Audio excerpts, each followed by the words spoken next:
चीन का लद्दाख में करीब 38,000 वर्ग किलोमीटर जमीन पर अवैध कब्जा। रक्षा मंत्री। हालात तनावपूर्ण।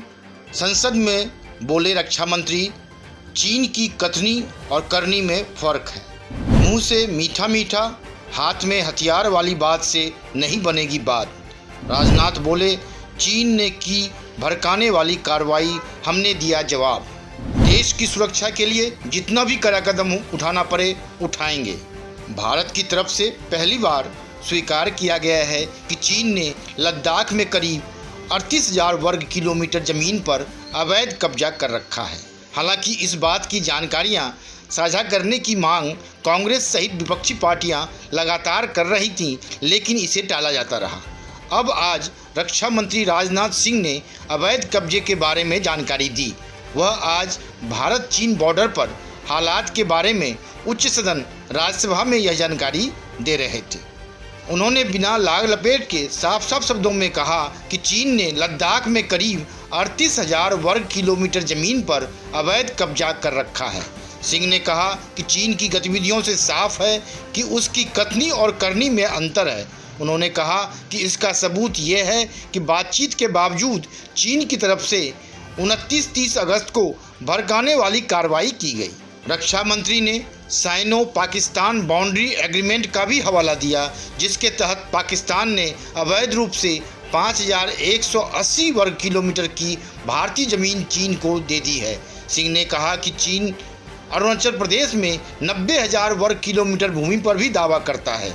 उन्होंने कहा कि सीमा पर तनाव पहले भी हुआ है और LAC को लेकर दोनों देशों की राय अलग अलग है।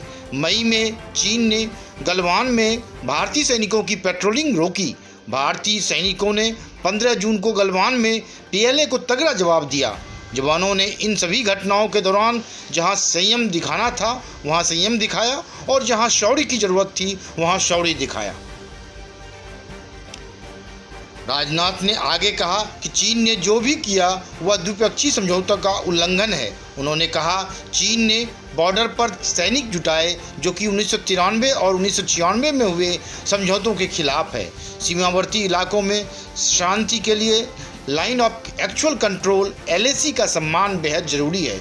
हमारी सेनाएं समझौतों का पूरी तरह पालन करती है, लेकिन चीन की तरफ से ऐसा नहीं होता है। हम बातचीत के जरिए सभी मसले सुलझाना चाहते हैं, लेकिन चीन ने सीमा पर जवानों की भारी तैनाती की है और गोला बारूद जुटाए हैं। भारतीय सेना ने भी काउंटर डिप्लॉयमेंट्स किए हैं। स्थिति तनावपूर्ण। रक्षा मंत्री ने कहा कि यह हकीकत है कि वहां इस साल भारी संख्या में जवान इन्वॉल्व हैं। कई जगहों पर तनाव की स्थिति है। उन्होंने कहा कि हम मसले को शांतिपूर्ण ढंग से सुलझाने के लिए प्रतिबद्ध हैं, मगर साथ ही साथ किसी भी परिस्थिति से निपटने के लिए तैयार भी हैं। उन्होंने कहा कि संवेदनशील ऑपरेशन सहित कई मुद्दे हैं जिनके बारे में मैं सार्वजनिक रूप से जानकारी नहीं दे सकता, लेकिन साथ ही चीन को चेतावनी देते हुए उन्होंने कहा कि भारत की सुरक्षा के लिए चाहे जितना कड़ा कदम उठाना पड़े हम उठाने को तैयार हैं। ब्यूरो रिपोर्ट, वनडे मैट्रम्स।